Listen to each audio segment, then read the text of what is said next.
저는 이제 금융권에 있었으니까 은행이나 이제 증권회사 지점들을 방문하느라고 이제 지방에 가면 굉장히 크게 느끼는 게 있어요. 뭐냐면, 그러니까 기차역 같은데 지점장이 이제 나와서 저를 픽업해가지고 이제 간단 말이죠. 아니면 이제 직원들 만나고 나서 이제 식사하러 가는 동안에 기차역에서 만나서 데리고 가는 동안에 대화 끝나고 난 다음에 뭐 식사하러 가는 동안에 계속해서 무슨 얘기를 하느냐. 저기가 요번에 뭘로 개발되고요. 그래가지고 요번에 사고 있는 사람 뭐 돈 되게 많이 벌었고요.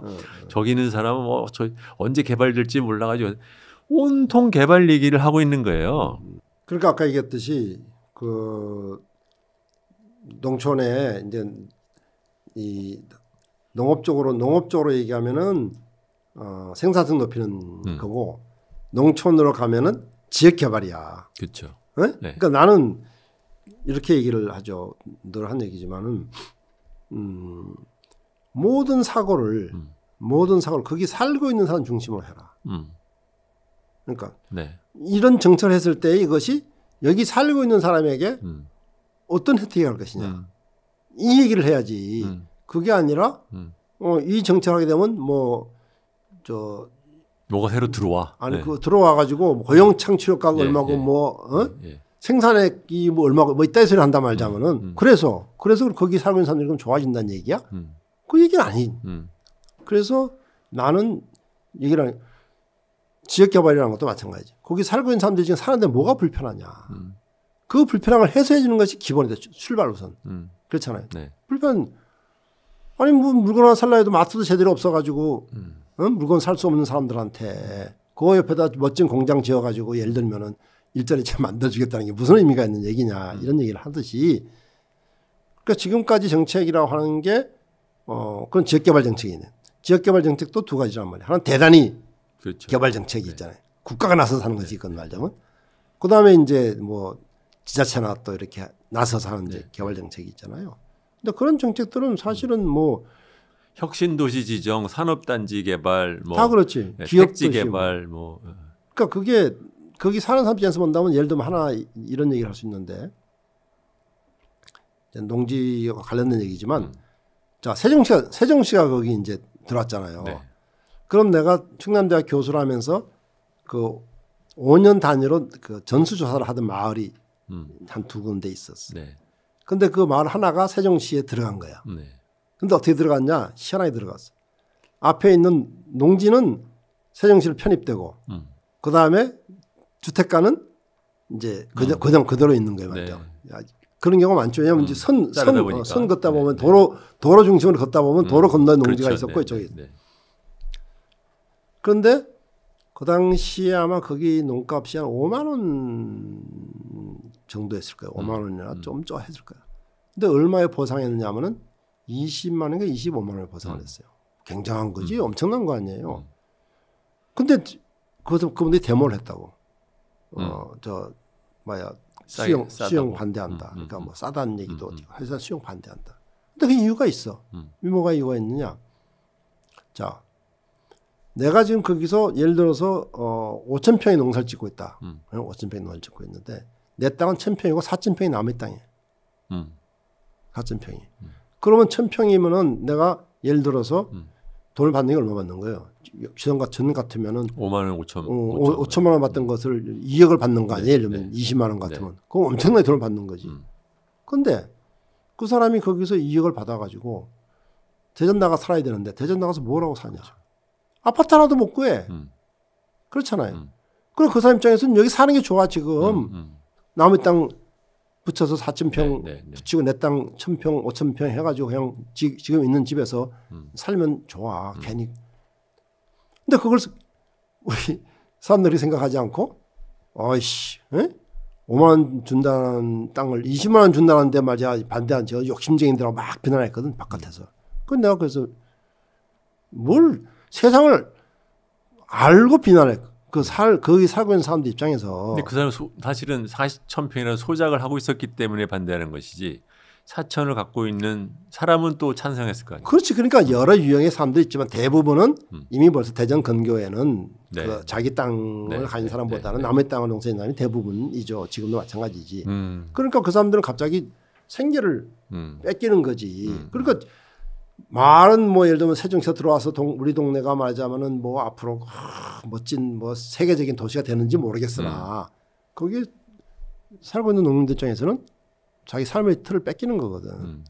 근데 마찬가지로 그러니까 지역 개발이라고 하는 것도 똑같은 얘기가 될 수 있어요. 그러니까 다 그건 이제 세종시 얘기지만. 네. 그 내가 예를 들면 그런 거 얘기했죠. 자, 기업 도시가 예를 들면 들어와서 무한 기업 도시 얘기를 무한의 기업 도시 들어온다.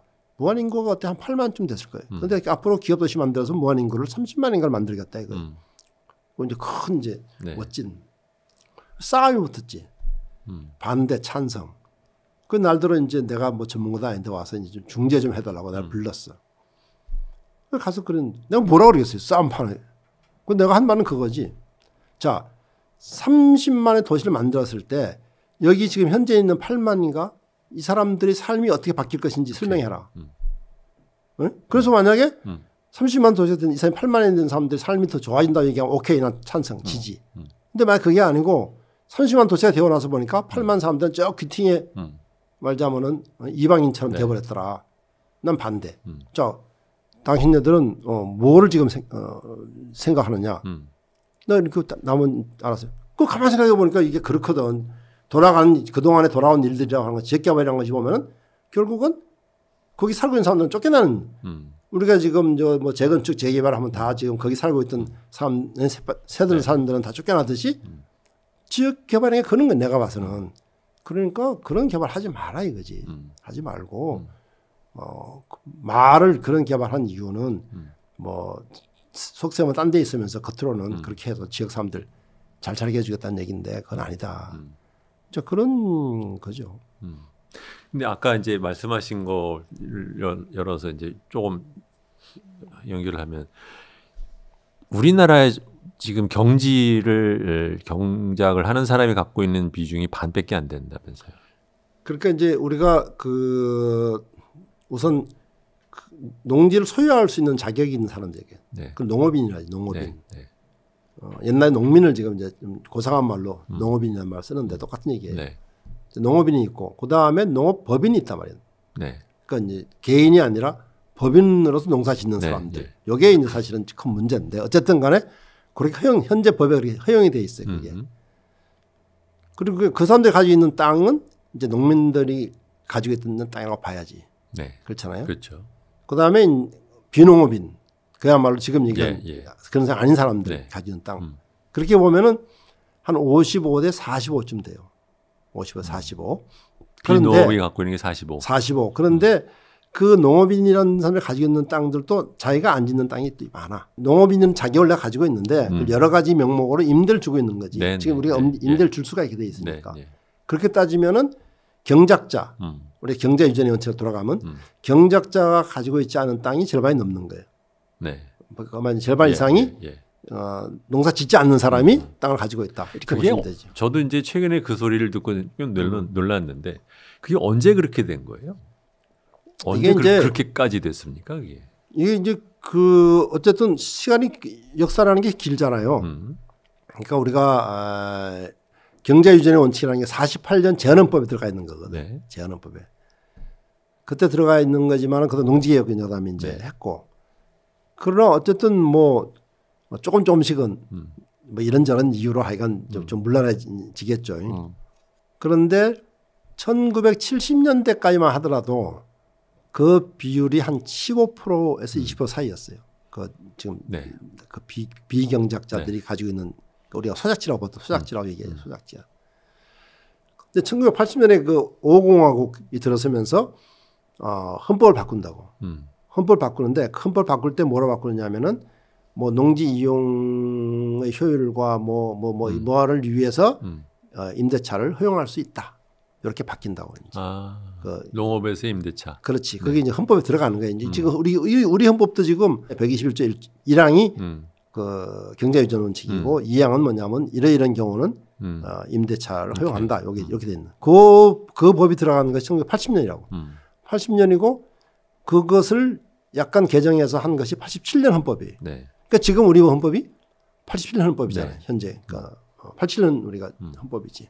그러니까 그때부터 사실은 헌법에 두 가지 서로 모순된 얘기가 들어가기 시작하는 거죠. 그렇게 되면은 서서히 흔들리는 거지. 그러면서 농지 임대차 뭐 관리법이나 것도 만들고 그러면서 이제 뭐 농지 임대차를 허용하는 쪽으로 조금씩 움직이는 거거든요. 이제 그렇게 되는데 비농업인에 대한 이 농지 소유가 확 풀어진 거는 이제 94년부터라 이제 94년도에 과거에는 그 뭐가 있었냐면 그 농지 소재지에 6개월 이상 거주한 자만이 농지를 소유할 수 있었다고. 네. 근데 94년 그 법이 폐지가 되고 나니까 6개월 조항이 없어진 거지. 없어졌으니까 그게 안 살아도 된다. 네. 이게 이거. 근데 그때 살아있던 게 뭐냐면 통작거리가 20km 이내에만 가능하다. 이것도 96년에 없어졌거든. 통작이라는 게 이제 통근하듯이 그렇지, 통근하면서 농사를 지러 그렇지. 통근하는 거리. 그러니까 이제 20km. 그게 96년도에 그때 없어졌거든. 그러니까 실질적으로 뭐 거주 제한도 없고 통작거리 제한도 네. 없어지고 뭐 이렇게 되다 보니까 뭐 농지를 못 살 이유가 없는 거예요. 그 나머지는 뭐냐면은 농지 취득 자격 증명만 받으면 되거든. 네. 그거만 받으면 농지 살 수가 있는 거니까. 네. 그 농지 취득 자격 증명하는 게 이게 대단히 형식적인 서류만 되는 거니까. 그러니까 어떻게 보면 지금은 뭐 거의 극단적으로 얘기하면은 마음만 먹으면 농지를 살 수가 있다. 그 중에서 예를 들어서 또 우리 많이 한 것이 뭐냐면은 이제 주말 농장, 네. 체험 농장 있잖아요. 이게 이제 아주 코미디지. 얼마 전에 그 뭐야 뭐 LH 때문에 막 공직자들 네, 네. 저 막 나왔잖아요. 네, 네, 그 뭐 여러 가지 참 재밌는 얘기가 많이 나왔는데 그 뭐 하여튼 고위 공직자가 한 얘기가 20평을 주말 농장으로 자기 부인이 샀다. 그래 뭐 그럴 수 있지. 법이 허용돼 있으니까. 근데 5천만 원이야. 네. 평당 250만 원이라고. 네. 응? 뭔 놈은 주말 농장을 농사지어서 무슨 그러네. 거기서 무슨 황금을 심나. 응? 평당 250만 원 주고 주말 농장을 하냐고. 네. 근데 그 땅 위치가 이제 개발지였으니까. 네. 네. 이제 그런 식으로 이제 뭐 어쨌든 주말 농장, 체험 농장 300평까지 그냥 또 허용을 네. 했거든. 네. 그 여러 가지로 살 수 있는 이제 말자면은 그 이제 홀이 생긴 거죠. 농사 안 지어도 적당히 농업 경영 계획 써가지고 농지 취득 자격증을 받아내고, 그다음에 뭐 그렇게 땅이 많이 필요한 사람들은 뭐 주말 농장, 체험 농장 이름으로 땅을 이제. 그럼 선생님은 그 동안에 바뀌었던 통작거리 20km라든가 아니면 6개월 동안 뭐 살았어야 되는 이런 것들이 다시 부활해야 된다고 생각하세요? 글쎄, 그거는 뭐 논의가 좀 필요하겠죠. 논의가 필요하겠는데 나는 이렇게 생각을 하지. 또 하나는 그 아까 비농업인 농지 얘기할 네. 때에 또 하나가 이제 이농 상속이잖아요. 네. 이농 상속한 사람들은 농지를 또 가질 수가 있어. 그렇죠. 그것도 옛날 1헥타였다 지금은 3헥타까지 늘었어 또. 농사를 짓다가 서울로 떠난 사람은 여전히 농지를 갖고 있을 수 그렇지. 있다. 또는 부모님이 돌아가셔가지고 물려받은 농지는 여전히 가질 수 있다. 그렇지. 네. 그러니까 옛날에는 그게 1헥타까지였는데 지금 그게 이제 농어촌 공사에 맡기면 3헥타까지도 가지고 있을 수가 있어요. 위탁을 하면. 네. 네. 그러니까 1헥타만 놓고 얘기하더라도 간단해요. 예를 들면은 이농 이제 그 상속을 한다 예를 들면. 애들이 3명 있을 거 아닙니까? 3헥타 농사 지었으면 1헥타씩 주면 그냥 걔들은 다 가지고 있을 수 있는 거예요. 그렇죠. 근데 굳이 왜 가지고 있는 걸 허용할 이유는 또 뭐예요?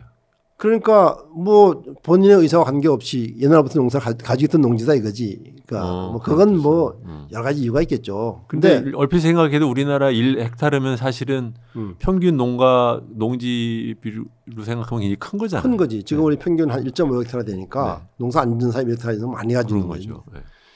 그러니까 이제 그런 식으로 어쨌든 그 이농 상속 때문에 농지 가지고 있는 사람들, 아까 얘기했듯이 엉터리로 불법으로 이제 자격 받아가지고 있는 가진 사람들, 네. 그다음에 합법이지만은 주말 뭐 이렇게 체험 뭐 이렇게 뭐 여러 가지가 이제 섞여 있는 거잖아요. 네. 근데 이것들이 다 공통점이 뭐냐 나는 왜 농지를 가지고 있겠냐. 아까 얘기했듯이 왜 20평을 5천만 원을 주고 그렇죠. 샀겠냐. 네. 이건 농지가 전용이 되면은 한몫 잡는다 이거지. 개발되면 한몫 잡으려고. 그렇지. 아까 말씀하신 것처럼. 그러니까 아까 얘기하신 것처럼 여기가 개발되고 저희가 개발되고 한다는 얘기가 전부 그것만 보고 있어요. 보고 있는 거니까. 이게 그러니까 뭐 그러니까 현재 우리나라의 농지는 개발 후보지로서의 가능성이 가장 중요해요. 그렇죠. 그러니까 이 농지가 농지로서의 가치가 중요한 게 아니에요. 그렇지. 농지로서 지켜야 된다는 이런 컨센서스가 없고 이건 언제 이것이 딴 걸로 바뀌어가지고 한몫 잡을 거냐 이렇게 지금 되고 있다 보니 이게 뭐 지 아무리 뭐 농지 취득 자격 증명을 까다롭게 하고 말이지 뭘 어떻게 한들 다 피해가는 거지. 그 뭐 그렇잖아요. 걸리면 뭐 미안합니다. 뭐 벌금 좀 내고 뭐 이러면 되는 건데 그러니까 결국은 나는 이제 늘 한 얘기지만 농지 전용을 막아야 된다. 농지 전용을 막으면 가지고 있을 이유가 없다. 내 땅을 뭐 아까 얘기했듯이 주말 농장 5천만 원 주고 살 이유가 없는 건 전용된다 안 된다 그러면 정신 이상이 아닌다면은 그러니까 그런 것처럼.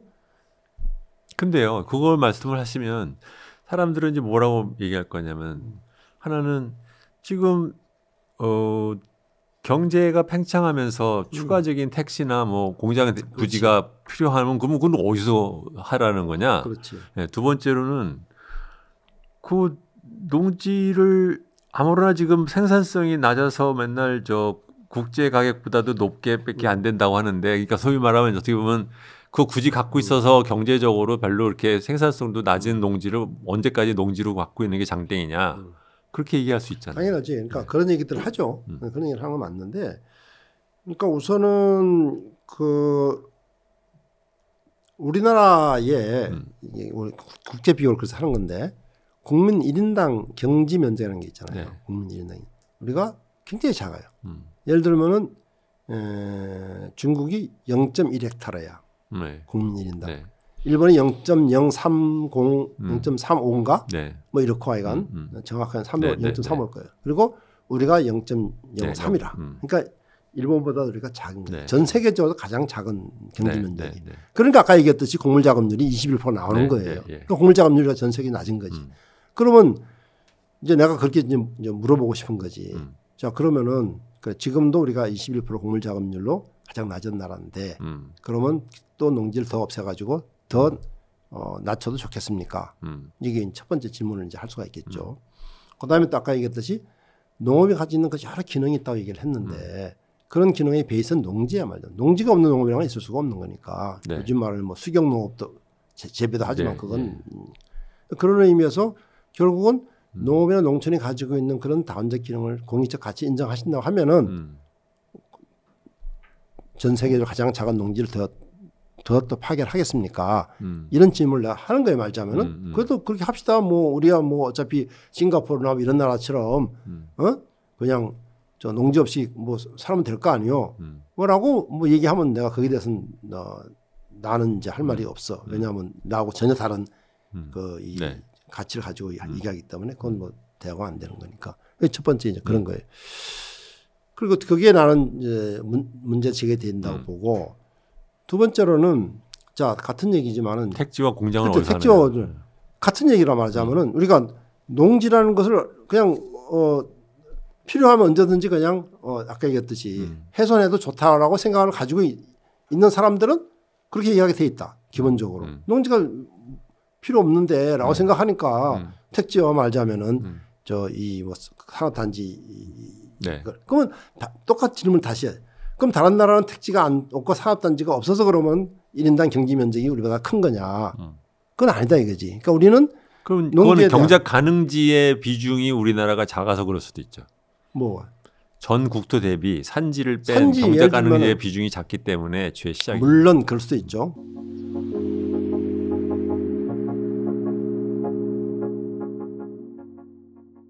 그럴 수도 있는데 예를 들면 일본은 우리하고 마찬가지로 산지 비율이 높은 나라예요. 그렇죠. 높은 나라인데 우리도 큰 차이는 없지만 그래서 나는 이렇게 얘기를 하는 거지. 그런 식으로 택지와 말하자면은 뭐 산업단지라고 얘기하면서 결국 수도권을 팽창시켜 온 거야. 네. 그 언제까지 그렇게 할 거냐 말하면 계속 그런 식으로 수도권에 집이 모자란다고 해서 3기 신도시니 뭐 해가지고 거기다 농지 또 싹 없애고 거기다가 아파트 짓고 또 여기 공장 단지가 모자란다 해가지고 또 평택에다가 농지 싹 없애고 또 공장 짓고 이렇게 해가지고 해온 거냐 지금까지. 그래서 농지가 없어진 거거든. 전용돼가지고. 네. 결국은 균형의 문제 아니겠어요? 이걸 뭐 균형이 하나만을 갖다 할 수는 없으니까. 그러니까 이미 균형이 난 많이 깨졌다 이거지. 이미 벌써 우리나라가 전 세계에서 이렇게 수도권 집중이 그렇죠. 이렇게 심한 나라가 없잖아요. 그럼 수도권 집중이라는 게 뭐예요? 농촌이 망가져서 생긴 현상이잖아요. 다 옛날 농촌 살던 사람들이니까. 그러니까 지금 균형의 문제인데 우리가 지금 균형이 많이 깨졌다. 그렇죠. 많이 깨졌는데 이 점에서는 뭔가 좀 지금까지와는 다른 생각을 가지고 정책을 고민을 해야지. 관행적으로 해오든 감정적으로. 저도 그거는 동감이 하거든요. 뭐냐면 이게 이제 한국에만 사는 사람들은 한국이 얼마나 이상한 나라가 되었는지에 대한 인식이 별로 없지만 그렇지. 다른 나라를 다녀보면 우리나라처럼 이렇게 돼 있는 나라가 없거든요. 그렇죠? 이게 전 인구에 막 말하자면 막 절반이 한 군데 모여 살고 일반적으로 뭐 도시화가 생산성을 높인다고는 하지만 그 도시화의 생산성이 높아지니 꼭 1000만이 돼야 될 필요는 없는데 그렇죠. 우리나라는 1000만 몇 개, 500만 몇 개 빼놓으면 사람이 없는 나라가 돼 버렸단 말이에요. 유럽 같은 데 가보면은 이 사람들은 뭐 50만, 100만 갖고도 얼마든지 크게 잘 운영하고 살아요. 그러니까 그걸 보면 우리가 지금 운영하는 방식에서 문제가 있는 것이지 꼭 500만이 되어야만 그 지역이 발전하는 게 아닌데. 그러니까 나는 그래서 사실은 요즘은 농지 전수조사 얘기를 하는데 난 토지 전수조사를 좀 해보고 싶다. 네, 그 얘기하셨죠. 토지가 정말로 그러니까 토지란 건 농지만 얘기하는 것이 아니고 일반 대지부터 시작해서 공장 용지 뭐 임야까지 다 포함된 거잖아요. 지금 그게 제대로 잘 쓰여지고 있는 거냐 지금 하는 것도 한번 정말 궁금해.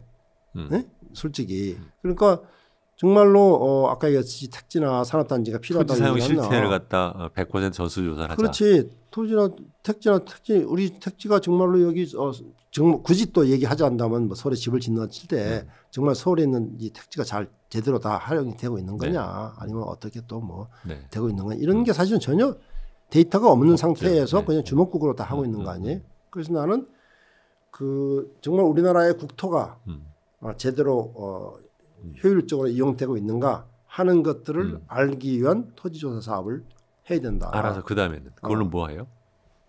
그돈 뭐? 그 돈을 들여서 조사를 하고 난 다음에 그다음에 뭘 하기 그러니까 조사를 할 때는 이걸로 뭐 할 겁니까 물어볼 거 아니에요. 그래서 그러니까 지금 얘기하듯이 현재 지금 명목 자체가 지금 현재의 우리 국토가 제대로 활용되고 있느냐 하는 것이니까 활용도를 비교해서 이제 제대로 이제 쓰자 하는 얘기인 거죠. 이제 그게 첫 번째인데 농지의 경우는 이제 그게 좀 차원이 달라진 농지는 또 그러니까 농지의 경우는 지금 그 사람들이 뭐 많이 얘기하듯이 어쨌든 현재로서 법적으로는 경제 유전으로 돼 있는데 이것이 그 비농민들이 가지고 있다 이거지. 그러면은 일반 토지도 마찬가지지만 농지의 경우는 농민이 가지고 있는 것이 가장 효율적 이용을 그렇죠. 하는 거예요.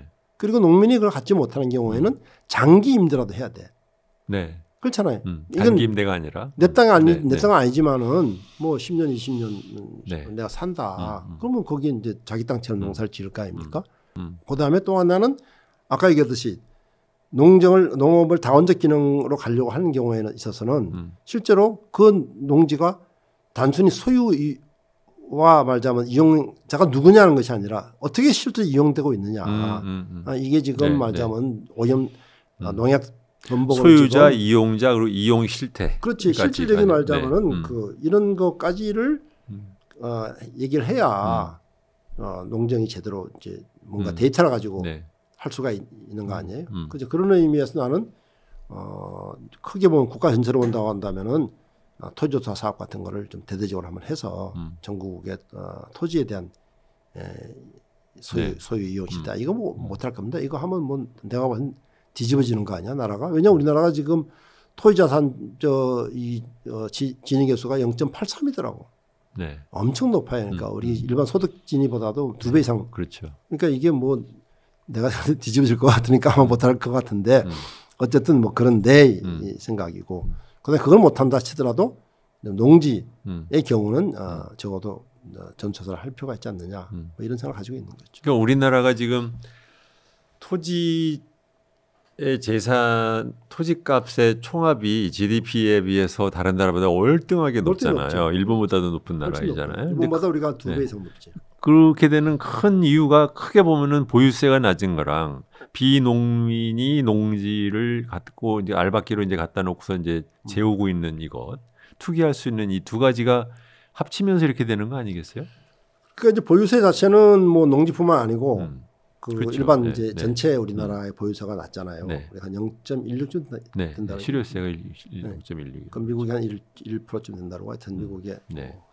그런 정도 얘기를 우리가 지금 하는데 그러니까 농지의 경우는 이게 이제 생산 네. 용이라고 해서 이제 물론 산업도 뭐 농지는 0.07이죠. 0.07인가 네. 지금 네. 공시지가에. 네. 공시지가. 그러니까 농지는 또 공시지가 낮잖아요. 네. 그러니까 실질적으로 거의 없는 거죠. 없는 거지. 농지세 부담, 재산세로서의 농지세 부담은 사실은 거의 없다고 봐야 되지. 근데 그걸 이제 했던 이유는 결국은 이제 그게 생산수단이니까 거기다 세금을 매기면 이건 생산비가 올라가는 거다. 이게 이제 있고. 그다음에 네. 또 농민들의 소득도 높지 않은데 농지세까지 이렇게 할 수 있느냐. 다른 나라도 농지에 대해서 별도의 토지세를 부과하나요? 일본이 이렇게 하죠. 농지세를 일본이. 가지고 있죠. 어느 정도로 우리보다는- 낮아요? 거기는? 우리보다는 높죠. 우리가 상당히 낮은. 일본은 지금 주택에 한 그런 재산세가 0.54% 된다고 하니까 그 정도 되죠. 우리보다 한 3배, 세 배 4배 산데 농지는 얼마나 되나 그래서 궁금해서. 그건 내가 확인을 못 해봐서 모르겠는데 하여튼 우리보다 높죠. 네, 그건 뭐 네. 그건 맞는 얘기고요. 그래서 근데 사실은 뭐 그거가 얼마나 효과가 있을까? 예? 예를 농지 들면은 보유세보다는 지금 선생님은 네. 비농민의 그 농지 투기를 막는 것과 농지 전용을 좀 더 엄격하게 해야 된다. 그거가 더 그렇죠. 왜냐하면은 농지세가 0.07%라 치면 두 배로 치자 이거지.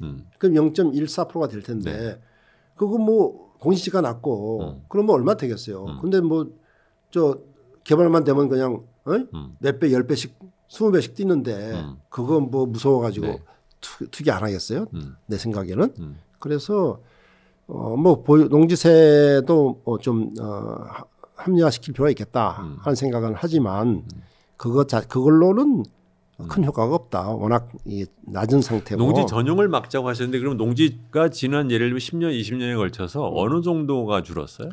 하지만 조금 길게 보면은 그 1970년에 우리나라가 230만 헥타르 정도 있었어요. 230.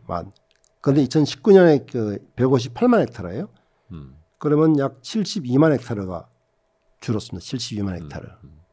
이제. 네. 근데 이 준 게 다 전용은 아니고요. 농지 전용을 준 것은 한 72%, 47만 헥타르. 그러니까 나머지는 그럼 나머지 24만 헥타르는 뭐냐? 휴경. 농사짓기 나쁜 곳, 휴경을 없어진 거죠.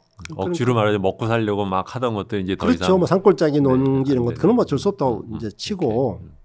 그러니까 지금 요 땅들은 농사짓기도 좋은 땅이고, 공장 짓기도 좋고 집 짓기도 좋은 거지. 이미 다 기반 시설이 다 아까 갖춰져 있는 그 거니까. 통계에 기초됐던 연도가 1908. 1970년이 230만 헥타르. 그러면 거의 50년 동안에 30% 줄었다. 그렇죠.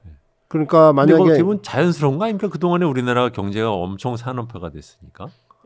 그러니까 그걸 자연스럽다고 얼마나 되는 것이 적절한지 사실 아무도 모르는 거긴 모르는 하지만. 거지. 근데 아까 얘기했듯이 그걸 기준을 뭘로 잡을 거냐 이제 하는 건데 어쨌든 그런 결과로 과거에 우리가 1970년도 같은 곡물 작업률이 한 70% 80% 됐던 것들이 지금 21%가 떨어졌잖아요. 그건 두 가지죠. 하나는 농지가 줄어든 것이 있고 하나는 소돼지가 많이 머니까 과거보다 많아졌기 때문에 양쪽 다 있는 거거든 이제. 근데 어느 일방적으로 얘기할 수는 없지만 하여튼 그런 중요한 요인 중에 하나는 농지가 줄어든 거고.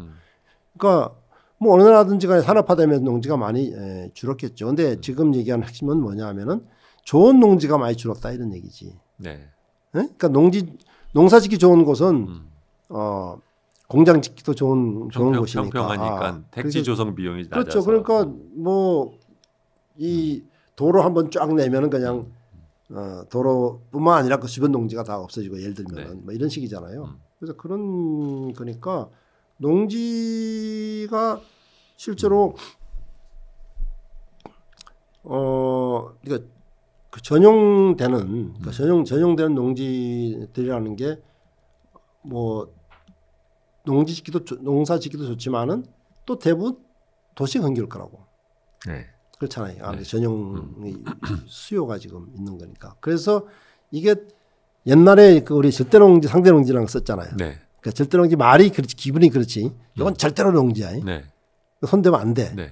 상대농지가 왠지 좀 손대도 될 것 같고 뭐 이런 그런 거죠. 그렇죠. 근데 옛날 절대농지 비율이 굉장히 높았어요. 옛날에 비율이 한 70% 이상 됐을 거야. 뭐 옛날에. 근데 이게 2000년도인가 1900 하여튼 그 무렵에 농업진흥지역이라는 게 생겼거든요. 네. 농업진흥지역. 그렇죠. 그 농업진흥지역이 생기면서 농업진흥지역 그리고 농업진흥 바깥의 농지 이렇게 이제 바뀌었다고. 김영삼 때 바뀌었죠. 그러다 보니까 농업진흥지역은 어쨌든 뭐 농지 기반도 잘 돼 있고 네. 농사짓기도 좋은 곳이니까 여기는 전용을 허용하지 않습니다. 그러면 그 말은 무슨 얘기냐면 그럼 농업진흥지역 바깥의 농지는 허용이 네. 됩니다. 뭐 이런 네. 되잖아요. 그런데 그 농업진흥지역이 50%가 안 돼. 우리나라에 네. 전체 농지에 지정된 것에. 네. 예. 그런데 그 농업진흥지역조차도 전용이 돼요. 그렇죠. 뭐 정부가 이렇게 택지 정부가 정해 그러니까 그러니까 전부 그러니까 이 농지 전용이라는 것은 잘 보면 다 국가 권력이 한 거예요. 왜냐하면 그렇죠. 개인은 네. 할 수가 없어. 그렇죠. 감히 못 건드리니까. 그렇지. 그저 뭐야 중앙정부가 하든지 지자체가 하든지 네. 아니면 무슨 공기업들 말이야 LH나 네. 아니면 지방공사들이 하든지 그리고 이제 또 특별히 대자본들 네. 이제 국가 네.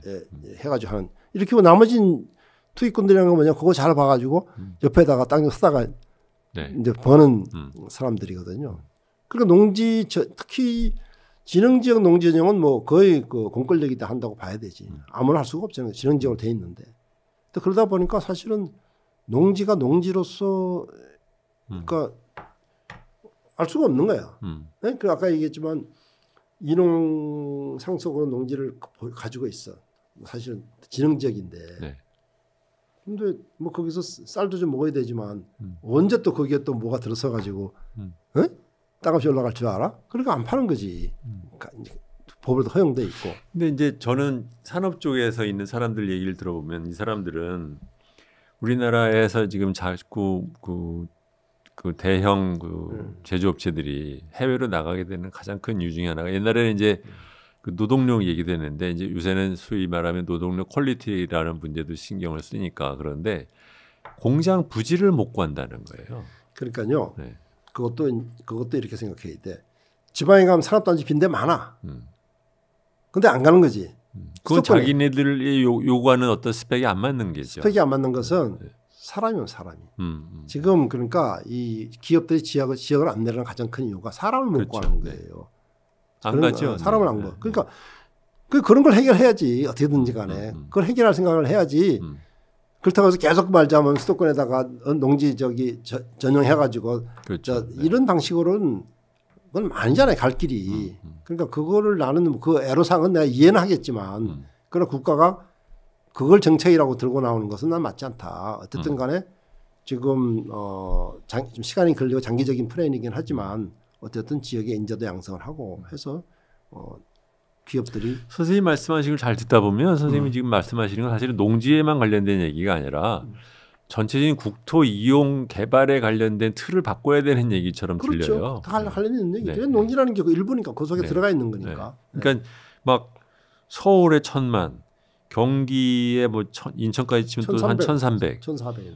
이거 자체가 이상한 거라는 이렇게 되면 안 된다라는 전제 하에 나머지를 풀어야지 이렇게 되는 것은 당연히 경제 발전에 그렇죠. 뭐 자연스러운 결과라고 생각하면 안 되는 것인데 그거가 지금 말하자면 그동안에 달려온 기차 관성이 있어가지고 이거 바꾸기 어려운 거죠. 그렇죠. 그러니까 SK가 지금 그 반도체 네. 용인에다가 이번에 그렇죠. 채정했죠. 그거 하려고 저 구미 사람들이 그렇죠. 얼마나 정말로 그 추운 겨울에 이 얼음 뒤집어 쓰고 해가면서까지 유치 노력을 했는데 결국은 용인을 왔잖아. 네. 그게 결국은 뭐냐 SK 입장에서 봤을 때 거기서 사람을 못 구한다는 거지. 그렇죠. 네. 그게 이제 그잖아요. 그런 식으로 계속 말하자면은 그러니까 수도권에다가 악순환인 거지. 악순환이 되는 네, 거지. 네, 그러니까 네. 그거에 대한 정말 심각한 대응이 있어야 되는 거지. 단순히 뭐 택지가 모자라요, 뭐 산업 정지가 모자라요 이렇게 해가지고 계속 수도권을 확장시켜줘 가지고는 어떻게 보면 정확하게 말하면 이런 거죠. 그러니까 직원들도 출퇴근하기 편한 지역의 택지 그 공장 지역을 못 구하는 거예요. 말하자면. 네. 근데 그걸 벗어나면 있는 건 아는데 그건 직원들이 안 가. 그러니까 사람들이 들어오질 않아요. 네. 그러니까 비는 거잖아요. 네. 어쨌든 지금 인구도 줄고. 그래서 그런 아까 뭐 그건 내가 전체 국가의 뭐 그런 경제 계획까지 얘기할 수는 없지만 그러나 어쨌든 우리가 몇 가지 그 중요한 그 지금 얘기했듯이 그런 수도권을 무한 확장시켜서는 안 된다. 이런 전제가 있으면 일단 그거 지켜가면서 나머지 생각을 해야 그런데 지금 정부는 뭐 3기 신도시 또 개발한다고 부동산가 올리가 그의 대책이 또 바깥으로 나가도 짓겠다는 거잖아요. 근데 사실 도시학자 중에서도 더 이상 정부가 바깥에 대규모 택지를 개발해서 사람들을 갖다 이주시키는 방법 이거는 이제 더 이상 안 통한다. 그렇죠. 서울 도심에 가까운 곳을 이제 밀집해서 하고 아니면 지역 개발로 다른 지역으로 이제 나가도록 해야 된다는 말들은 하는데 막상 땅값 오르면 두드려 맞는 게 이거니까. 그러니까 뭐 정치라는 게 난 뭐 정치인도 아니지만 정치라는 몇 집도 좀 있어야 되고 비전도 있어야 되고 뭐 그런 거지 뭐 그냥 뭐 신문에서 떠든다고 그냥 그거 뭐 정치가 아니지 그거는. 앞으로 어떻게 될까요? 저는 제일 걱정되는 게 시방을 나가 보면 점점점 말하자면 아무도 없는 그 적막강산이 되잖아요. 그러니까 누가 세상을 미래를 알겠어요. 그건 뭐 나도 알 수 없는 거고 다만 내가 알 수 있는 것은 농촌에 가서 살고 싶은 사람들이 있어. 또 가는 사람들이 있어. 그 사람들이 가서 잘 살게 해주면 돼. 우선 우리가 할 수 있는 일은 그렇잖아요. 나온 사람도 나올 거고 뭐 그것까지 우리가 다 일일이 컨트롤할 수는 없는 거잖아요. 그래서 내가 우선 젊은 사람들의 경우는 농촌에 가는 경우에 억대 농부가 되겠다고 하는 사람도 있지만 소수예요. 바보가 아닌다면은 뭐 경험도 없고 자기 땅도 없는 사람이 무슨 억대 농부가 되겠어요. 근데 젊은 사람들이 들어가는 거는 좀 도시에 사는 것하고는 다른 좀 삶을 살고 싶다 그렇죠. 이런 거잖아요. 그럼 걔들은 대부분 유기농을 해요. 왜냐하면 작은 땅 가지고 뭘 우선 뭐 다른 삶을 살고 싶다고 가가지고 농약 뒤집어 쓰고 싶지는 않잖아 자기가. 그러니까 대부분 유기농을 하거든. 이제 그런 친구들이 유기농 잘 지을 수 있도록 지원해주고 뭐 스마트 파밍 해가지고 애들 불러다가 말이지 몇십억씩 하는 그런 정책보다는 이제 그런 식으로 가고 싶은 사람들 하고. 근데 그런 얘기 할 때마다 흔히들 하는 얘기가 말하자면 필요한 것이 학교다. 그다음에 이제 의료시설이다. 그런 얘기를 하지 않습니까? 그러니까 그것도 같은 얘기니까. 뭐 애들이 없는데 거기다 학교 지을 수도 없는 거고. 그러니까 어쨌든 지금 농촌에 가서 살겠다고 하는 사람들 그런 불편함을 감수하고 가는 거예요. 그렇죠. 그럼에도 불구하고 그 사람들이 정착하기 쉽게 해주려고 하려면은 학교다, 의료다 이런 것들을 국가가 신경을 써줘야지.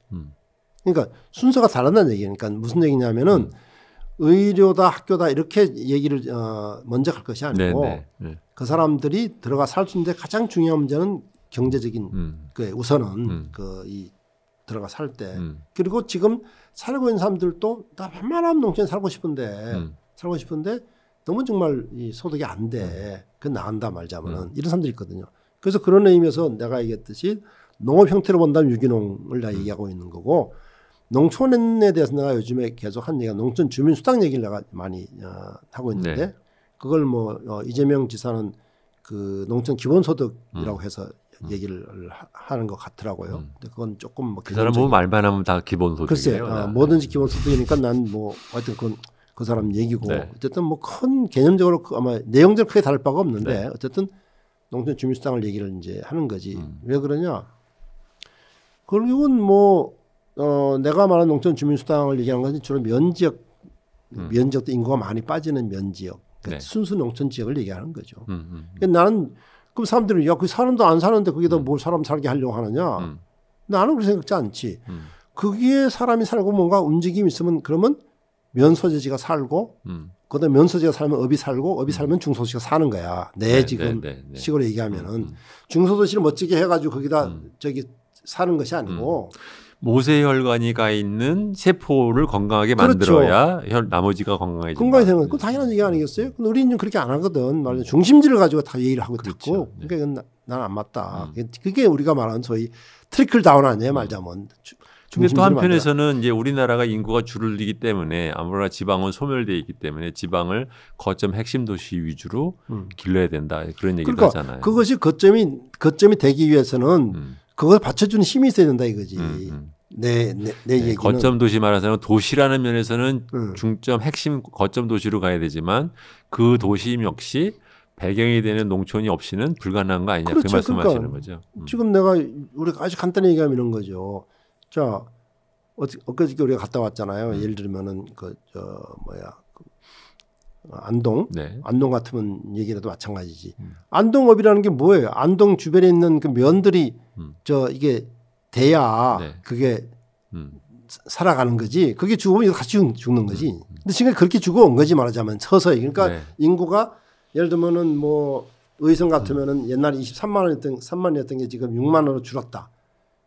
그러면 그게 옛날에 뭐 의성업이라는 게 예를 들면은 네. 뭐 한 3, 4만 있다고 한다면은 지금 한 2, 3만 되겠지. 그럼 주위에 지금 그거 자꾸 줄어오는 거거든요. 그런 거 그래서 어쨌든 지금 표현하신 것처럼 모세혈관이라고 할까 하는 것이 면 지역의 마을들인데 이 마을들이 살아가야 되는데 가장 큰 어려움이 뭐냐면 지금은 어쨌든 간에 소득이 없는 거예요. 소득이 살고 싶어도. 그러니까 그 사람들에게 일정한 소득을 제공을 한다고 한다면은 난 그것이 그야말로 지역을 살리고 또 인구도 살는 출발이 그거 아니겠느냐. 아까 말씀하신 이제 농촌의 사회 경제적인 문화적인 가치와 환경적인 가치를 공익적인 공헌을 한다는 조건 하에서 그 사람들에 대해서 직불금 제도를 도입하자. 그 그렇죠. 말씀이시죠. 그러니까 이제 일단은 농민들한테는 농업 기여 지불이 되는 것이고 그 말고 농촌 일반 주민들에 대해서 그러니까 농촌에 살고 있다는 자체가 지금 굉장히 고마운 일이야. 이건 무슨 얘기냐? 네, 그렇죠. 그 사람들이 다 서울에 온다고 생각해보라고. 고마운 일이지. 네, 네. 근데 너무 어려운 점이 많고 당장에 지금 거기다가 무슨 병원을 지어가지고 의를 해결할 수 있는 것도 아니고 네. 당장에 뭐 학교를 지어서 해결할 수 있는 것도 아니고 그것보다 더 중요한 거는 일단은 소득이 되면은 소득이 있으면 그것 자체가 여러 가지 사회 서비스를 만들어내잖아요. 우리가 생각 병원도 마찬가지 아니에요. 병원이 왜 없겠어요? 사람들 병원에 안 오니까 없는 거거든. 그래서 그런 의미에서 우리 좀 진지하게 고민해야 된다. 이제는 그러니까 농촌 지역개발 형식으로 농촌 살리겠다는 건 다 거짓말이었다는 걸 인정하자. 실패했다. 그럼 어떻게 될 거냐? 정말로 과감하게 우리가 지금 그렇게 쓰고 있는 돈들 정리해서 정말 농촌에 그런 마을 면 단위에다가 직접 돈을 줘보자. 뭐 이런 얘기를 할 수 있다 생각해요. 그렇게 하면 나는 그렇지 않고 지금 무슨 이게 지역 균형이 한계가 있겠느냐. 결국은 뭐 우리가 다 아까도 얘기했지만 국가 균형 발전이라 해가지고 분산 시켰던 거 아니에요. 그 분산이라는 게 결국 뭐냐면은 새로 지방 도시들을 망가뜨리는 정책이잖아요. 그렇죠. 네. 그게 그 지역을 살리는 게 아니고. 그 지역 센터 옆에다가 따로 짓는 바람에 원래 지역만 공동화되고. 그렇죠. 네. 그래서 나는 이제 그 뭐 금액이야 다 논의해서 또 예산과 또 뭐 고려해서 해야 되겠지만 어떤 기본 틀은 그렇게 가야 된다 생각하고 그다음에 거기에서 내가 생각하는 건 뭐냐면은 자 예를 들면은 뭐 금액은 예를 듭니다. 네. 예를 들면 1인당 30만 원을 준다. 그러면 매월. 그러면 이제 4인 가족이면은 100만 원. 이제 4인 가족이 안 돼. 농촌에 지금 뭐 2인도 안 되고 뭐 이런 형편인데 어쨌든 뭐 100만 원이라고 치자. 그럼 1년이면은 이제 1,200만 원이겠죠. 기초연금 30만 원 주는 것 갖고도 그렇게 난리를 치는 나라인데 그게 되겠어요? 그러니까 내 얘기는 그 농촌에 들어간 돈들을 좀 이거 조절을 하자 이거지. 새로 예산을 만들면 조금만 얹고 아까 얘기했듯이 사업성 예산 같은 거 좀 줄이고. 그렇지. 쓸데없는 말하자면은 우리 가보세요. 뭐 지금 또 길이 차가 안 댕긴데도 옆에다가 또 4차선 만들고 4차선 만들면 그것도 또 소원해가지고 고속도로도 만들고 이런 짓을 하고 있잖아요. 그런 거 안 하면 얼마나 돈이 나올지 모르지만은 하여튼 그렇게 좀 해보자는 얘기고 그 다음에 그 사람 그 돈에 예를 들면은 10% 내지 20%를 띄어서 이것은 니네 개인이 아니라 상위에서 니네 지역이 공동으로 네, 뭘 하고 살면 좋겠는지 니네들이 알았어라 아이가. 네, 이건 네. 다신 개인한테 주는 건 아니다. 네. 이런 식의 말하자면 사람들한테 그 돈을 주면은 나는 굉장히 바뀔 거라 생각해. 지금은 뭐냐면 내가 고민해가지고 우리가 뭐가 필요할 것이냐 해서 뭘 시설을 만드는 것이 아니고 정부에서 시설을 만들어준다니까 뭐든지 끌어오는 거예요. 우리가 쉽게 얘기하면은 외상이면 소주 잡아먹고 공짜면 양재물도 마신다. 우리 옛날 말이 네, 있잖아요. 네, 네. 지금 그렇게 지금 정책을 하고 있는 거거든. 네, 네, 네. 그러니 하지 말라는 거지. 그러니까 이건 네 돈이야. 네 돈이긴 하지만 일부는 얘들 공동으로 정말로 네 지역을 위해서 뭐가 어떻게 하면 쓰면 좋겠니? 그렇게 돈을 쓰라. 그렇게 돈을 쓴다고 하면 아마 나는 굉장히 큰 변화가 있을 거다. 그러니까 이제 생각하는 거죠. 지금 도시에 있는 사람들이 한 번씩 명절에 지방에 내려갔다 와서 하는 소리들이 다 그 얘기잖아요. 지방 가보니까 이게 딱 눈먼 돈 투성이더라. 그렇죠. 네, 그런 얘기들 하잖아요. 그게 다 사업성 예산이 여기저기 넘치면서 나오는 폐해 아니겠어요? 글쎄 그런 것 아마 그런 거는 뭐 우리 같은 이제 민간인은 정확하게 알 수는 없지만 어쨌든 뭐 국가가 마음 먹고 나서 가지고 예산 분석해 보면 금방 나올 거거든. 지금 우리가 농촌에 지자체들이 한 156조 쓴다 그러거든요. 그러면 10%만 해도 15조잖아요. 15조면 30만 원씩 나눠줄 수 있어. 내가 계산해 보니까. 그러니까 그건 뭐 산수 문제이긴 하지만 그 이전에 우리가 농촌 문제에 대한 접근. 네. 그러니까 이게 필요하지. 근데 뭐 이거 뭐 기재부 공무원들은 날 일치겠지. 이게 무슨 퍼지기도 이런 퍼지기가 있냐고 할 텐데 지금까지 수십 년 농촌 저기 뭐 발전시킨다고 돈 집어넣는데 실패해서 이제 인정해야 될 거 아니에요. 네. 기본적으로 저는 지금 이번에 문재인 정부에서 그 농업에 관련 유일하게 했던 것이 이제 일종의 공익경직불제 조금 도입한 건데 그거 제대로 설명이나 설전도 제대로 안 하잖아요. 그러니까 그게 그 아까도 얘기했듯이 공익경직불제라는 명칭에 부합하는 건 아니고 다만 그 논에 대한 직불금을 늘리고 밭에 대한 네. 그 다음에 소농 직불금을 늘리고 하다 보니까 그 직불금이 좀 늘어난 거지. 네. 과거보다. 예, 예. 그런데 그건 이제 홍보할 만하지. 근데 그것도 제대로 안 해요. 글쎄. 네. 그리고 그 취지가 뭔지도 설명을 또 안 해요. 그러니까 사람들이 잘 몰라요 또. 그거는 사실은 이제 우리가 뭐 돈이라는 게 많은 사람한테는 100만 원도 작은 돈이지만 농민들한테는 큰 돈이거든. 지방에 계신 분들은. 큰 돈이거든. 네. 근데 제 생각엔 그래요. 그러니까 뭐냐면 소위 그 우루과이 라운드 뭐 그 전에도 그렇지만 우루과이 라운드를 통해서 촉발된 우리나라 농업의 구조조정 노력의 30년을 돌이켜 보면 분명히 이건 성공했다 할 수 없다. 성공이 아니라 아주 처참하게 지금 실패한 거다. 실패해서 인정해야 돼요. 그걸 인정을 하고 그러면 거기에 대한 대안을 찾기 위해서 뭐 관련된 사람들이 많이 아니라 일반 시민들도 이게 지금 그냥 농촌의 이슈만은 아니다라고 생각을 하고 관심을 보여야 되는데 이게 생각보다 사람들이 관심도 없고 우선 잘 몰라요. 어떻게 돌아가고 있는지. 우리나라 농업에 관련된 사업 예산이 어떻게 쓰여지는지 자체를 그냥 띄워줬으니까 그때 뭐 무역 자유하느라고 뭐 데모하던 사람들한테 돈 띄워줬으니까 그거 갖고 그냥 알아서 살겠지 싶어가지고 아예 생각을 안 해요. 그래서 내가 이 농민이 행복해야 국민이 행복하다 이 책을 이번에 낸 이유가 그거라고. 이게 그러니까 이게 농민이 남의 얘기가 아닙니다. 네? 농업이 잘 되고 농민이 잘 돼야 정말 당신이 잘 되는 겁니다라는 얘기를 이제 하려고 이 책을 낸 건데 이건 내가 농특위 위원장 하면서부터 캐치프레이즈는 내가 시작할 때부터. 그러니까 농촌 문제를 농민만의 문제로 보지 마시고 우리 사회 전체의 문제로 보고 같이 고민해 봅시다. 뭐 이런 얘기거든요. 그거가 그 공감대 형성이 안 되면은 뭐 사실 백약이 무효예요. 그런 거죠. 그렇잖아요.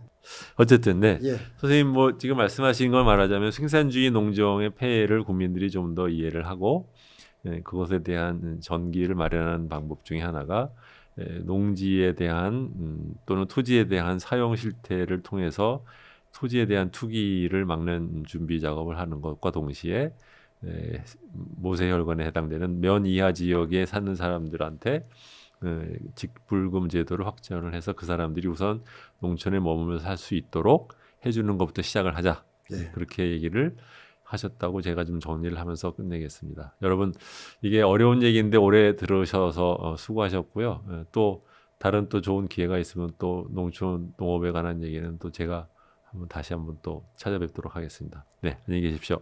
수고하셨습니다. 예, 고맙습니다. 네.